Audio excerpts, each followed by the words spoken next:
जय हिंद दोस्तों, कैसे हैं आप सब। मैं आशा करती हूँ आप सभी स्वस्थ होंगे। Welcome to my YouTube channel education एमिश। आज हम लोग कक्षा 10 विषय विज्ञान के कुछ महत्वपूर्ण प्रश्नों के बारे में डिस्कस करने वाले हैं। तो आइए वीडियो को स्टार्ट करते हैं। फर्स्ट क्वेश्चन है हमारा, ये जो है फर्स्ट क्वेश्चन ये आपका बायोलॉजी से लिया गया है।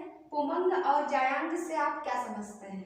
पुमंग और जायांग क्या है इसके बारे में बताना है। तो जो पुमंग होता है, पुमंग पुष्प का, जो पादपों में पुष्प होता है उसका नर जननांग होता है। पुमंग क्या होता है? पुमंग पुष्प का नर जननांग होता है तथा जायांग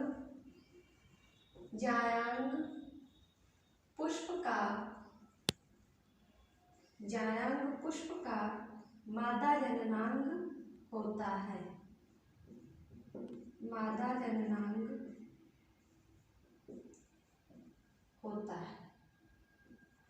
तो जो पुमंग होता है ये मेल पार्ट होता है, मेल रिप्रोडक्टिव सिस्टम में आता है। और ये जो जायांग होता है ये हमारा फीमेल रिप्रोडक्टिव पार्ट होता है। ये जो है लैंगिक चयन जब होता है, सेक्सुअल रिप्रोडक्शन की प्रक्रिया होती है पादपों में, तो उसमें ये जो दोनों मिलकर जो है एक गैमीट का निर्माण करते हैं और नए पुष्प का निर्माण हो पाता है। तो जो पुमंग होता है ये क्या है?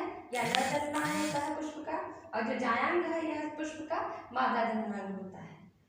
अब हमारा सेकंड क्वेश्चन है, कोई विलेन लाल लिटमस को नीला कर देता है तो इसका पीएच मान होगा। सेकंड क्वेश्चन की जो हमारा है केमिस्ट्री से लिया गया है। क्या कह रहा है कि यदि कोई विलेन लाल लिटमस को नीला कर देता है तो उसका पीएच मान क्या होगा।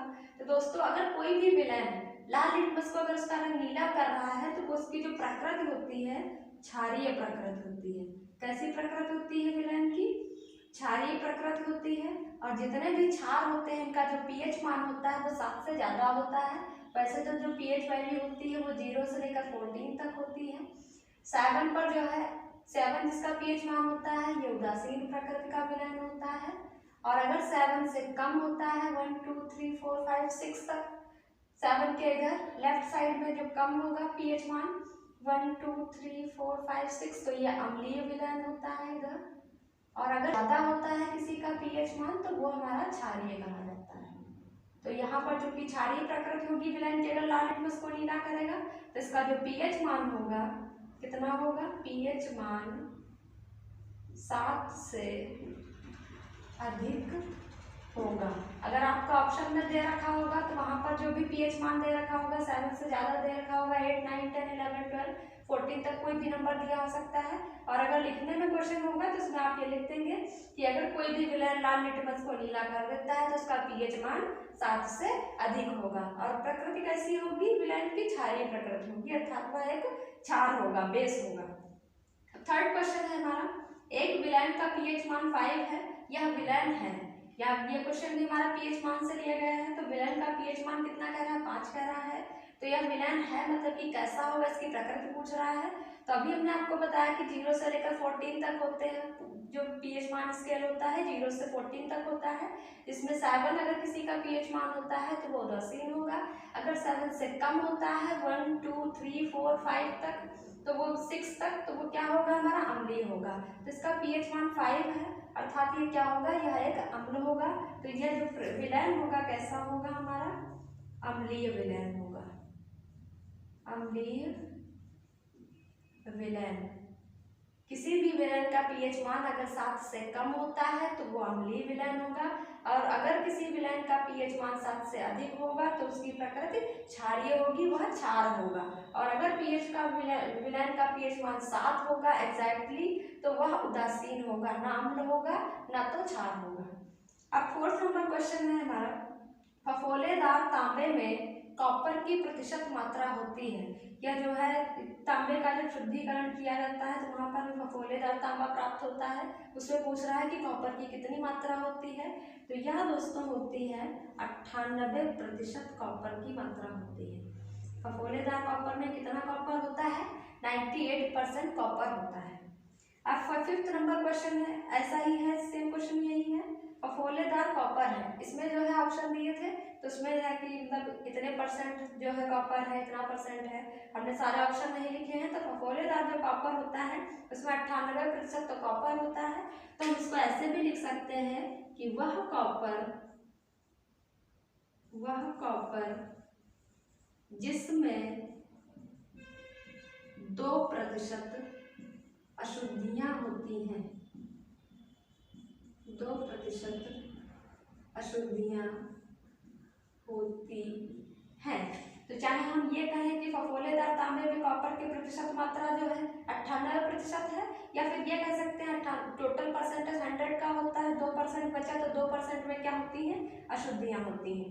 तो अगर कॉपर की प्रतिशत मात्रा पूछेगा तो 98% होती है, और अगर पूछे कि फफोलेदार कॉपर क्या होता है, तो ऐसा कॉपर जिसमें 2% अशुद्धियां होती हैं, 98% कॉपर होता है, तो वह फफोलेदार कॉपर या फफोलेदार तांबा कहा जाता है। अब हमारा नेक्स्ट क्वेश्चन है 6 नंबर, शुद्ध अशुद्ध जल का पीएच मान लिखिए। शुद्ध अशुद्ध जल का पीएच मान पूछ रहा है। तो जो शुद्ध अशुद्ध जल होता है वह उदासीन विलयन होता है, और उदासीन विलयन का जो पीएच मान होता है वह 7 होता है। तो शुद्ध जल का पीएच मान कितना हो जाएगा?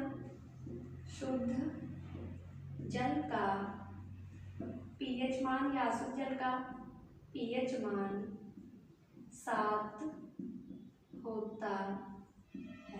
शुद्ध जल का जो अशुद्ध जल हो या शुद्ध जल खाली लिखा हो उसका पीएच मान कितना होगा? 7 होगा। और अगर प्रकृति पूछे तो कैसा होगा? उदासीन, अर्थात वह ना अम्ल होगा ना क्षार होगा। अब नेक्स्ट क्वेश्चन है हमारा 7 नंबर, बुझे हुए चूने से ब्लीचिंग पाउडर कैसे प्राप्त करेंगे? तो ब्लीचिंग पाउडर को हम लोग विरंजक चूर्ण भी कहते हैं। तो बुझे हुए चूने से पूछ रहा है कि कैसे प्राप्त करेंगे इसको। तो बुझा हुआ जो चूना होता है इसका सूत्र होता है कैल्शियम हाइड्रोक्साइड, CaOH2। ये होता है कैल्शियम हाइड्रोक्साइड, जिसको हम लोग बुझा हुआ चूना भी कहते हैं। कैल्शियम हाइड्रोक्साइड होता है, कैल्शियम हाइड्रोक्साइड कहते हैं। बुझे हुए चूने की जब हम लोग क्लोरीन अर्थात Cl2 से क्रिया कराते हैं तो बनता है हमारा CaOCl2। यही होता है ब्लीचिंग पाउडर का फॉर्मूला। CaOCl2 क्या होता है? ब्लीचिंग पाउडर होता है, प्लस एक जल हमारा जो है जल का अणु निकल जाता है। इसको बैलेंस करके देख लेते हैं। Ca1 है, इधर भी Ca1 है, इधर O2 है, इधर 1 और 1 2 है, H2 है, Cl2 अर्थात ये जो रिएक्शन है हमारी ये बैलेंस्ड है, इसको बैलेंस करने की जरूरत नहीं है। तो हम लोग बुझे हुए चूने से ब्लीचिंग पाउडर कैसे प्राप्त करेंगे? अगर इसको लैंग्वेज में लिखेंगे तो आप ये लिखेंगे कि बुझे हुए चूने की अर्थात कैल्शियम हाइड्रोक्साइड की क्लोरीन से क्रिया कराने पर हमें ब्लीचिंग पाउडर या विरंजक चूर्ण प्राप्त होता है। इस प्रकार ये प्रश्न संख्या 7 हमारी कंप्लीट हो जाती है। अब नेक्स्ट बढ़ेंगे क्वेश्चन नंबर 8 की तरफ। संख्या 8 है हमारी, IUPAC नाम लिखिए। IUPAC आपका क्लास 10th का एक इम्पॉर्टेंट टॉपिक है। IUPAC नाम के बारे में आप अच्छे से पढ़ भी लेंगे, बाकी यहाँ पर देखते हैं। तो फर्स्ट है इसमें हमारा C2H5CHO। तो C2H5 यहाँ पर हमारा जो है ये एक एल्किल समूह है C2HO। तो ये C2H5 जो है ये एथिल समूह होता है, और CHO जो होता है ये एल्डिहाइड में लगा होता है। बट जब एल्डिहाइड का हम IUPAC नाम लिखते हैं तो उसके लास्ट में हम लोग नल का यूज करते हैं या अल लगाते हैं। तो ये हो जाएगा, इसमें देखिए 2 कार्बन है, मेथ 1 कार्बन होता है, 2 कार्बन पर एथ होता है, 3 कार्बन प्रोप, फिर ब्यूट, फिर पेंट, हेक्स, हेप्ट, ऑक्ट, नोट, डेक 10 कार्बन तक होता है। तो इसमें ये 2 कार्बन है, एक ये कार्बन है, 3 कार्बन की संख्या है, तो मेथ एथ प्रोप होता है। तो इसका जो नेम हो जाएगा प्रोपेनल। ठीक, 3 कार्बन की संख्या थी, एक यहाँ पर 2 और एक ये 3 कार्बन हो गए। तो मेथ 1 कार्बन पर होता है, 2 कार्बन को एथ कहते हैं, फिर 3 कार्बन है तो प्रोप हो जाता है। और ये प्रोप CHO एल्डिहाइड समूह लगा होता है, इसका जो हम IUPAC नाम लिखते हैं तो उसमें हम नल का यूज करेंगे, तो हो जाएगा प्रोपेनल।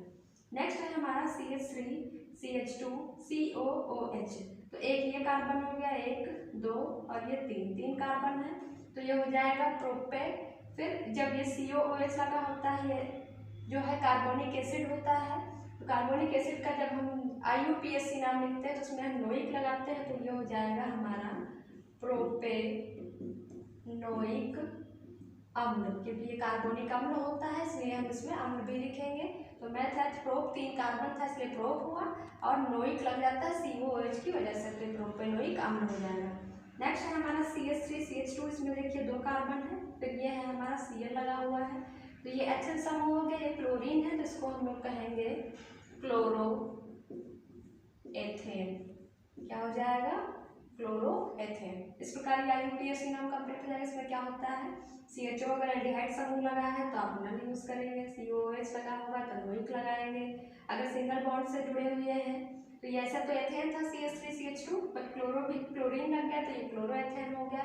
ऐसे सिंगल बॉन्ड पर होता है, सिंगल बॉन्ड ही केवल लगा होगा तो एन लगाते हैं, मतलब methane ethane propane. Double bond होता है तो इन लगा रहता है, मेथिन एथिन प्रोपीन ब्यूटेन। अगर ट्रिपल बॉन्ड लगा होता है तो आइन लगाते हैं, मेथाइन प्रोपाइन ब्यूटाइन इस टाइप से।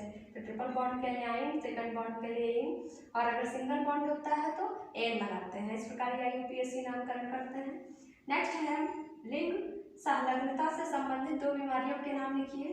तो लिंग संलग्नता से संबंधित मतलब आनुवंशिक बीमारियां होती हैं। इसमें पहली बीमारी है वर्णांधता। पहली बीमारी का नाम है वर्णांधता। वर्णांधता जिस व्यक्ति में होती है या ये एक आनुवंशिक रोग होता है, इसमें जो है जो जिस व्यक्ति को वर्णांधता रोग होता है वह लाल और हरे रंग में डिफरेंस नहीं कर पाता है कि लाल है या हरा है।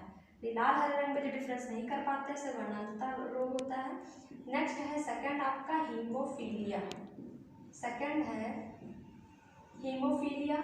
हीमोफीलिया से जो ग्रसित व्यक्ति होता है, अगर वो कहीं भी कट जाए या उसे चोट लग जाती है तो उसका जो खून का थक्का नहीं बनता है, लगातार ब्लीडिंग होती रहती है, खून का थक्का नहीं जम पाता है, तो उससे उसकी मृत्यु भी हो सकती है। बहुत खतरनाक बीमारी होती है और आनुवंशिक बीमारी है, इसे हीमोफीलिया कहते हैं। नेक्स्ट 10 नंबर हमारा क्वेश्चन है कि परिवार नियोजन क्या होता है।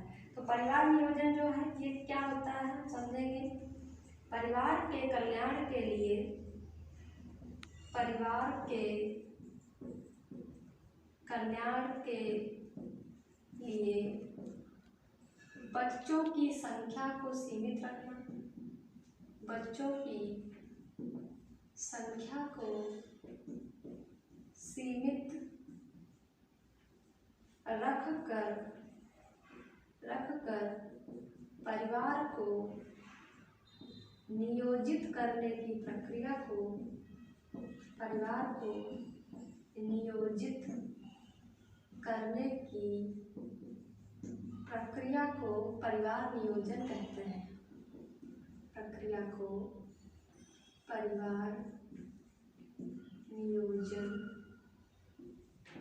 कहते हैं। अर्थात परिवार नियोजन क्या होता है, जैसे कि अभी सब लोग कहते हैं कि छोटी फैमिली खुश फैमिली होता है, तो परिवार नियोजन यही है कि परिवार के कल्याण के लिए अगर आपकी घर की जनसंख्या कम होगी, जैसे कि अभी बहुत जनसंख्या विस्फोट हो रहा है, तो अगर बच्चों की संख्या कम होगी तभी आप उसे अच्छी शिक्षा दे पाएंगे, अच्छा खाना खिला पाएंगे, क्योंकि इतनी महंगाई चल रही है। तो ये परिवार नियोजन होता है कि आप अपने बच्चों की संख्या को सीमित रखें और इस प्रकार परिवार को नियोजित करने की प्रक्रिया को परिवार नियोजन कहते हैं। छोटी फैमिली खुश फैमिली। इस प्रकार ये 10 प्रश्नों की संख्या हमारी कंप्लीट हो जाती है। आपको वीडियो कैसी लगी जरूर बताइए। मेरे channel the education language channel को सब्सक्राइब करिए, शेयर कीजिए अपने फ्रेंड्स के साथ में और वीडियो को लाइक जरूर कीजिए, बेल आइकन प्रेस करिए ताकि मेरी हर वीडियो आप तक पहुंचती रहे। Thank you so much, thanks for watching.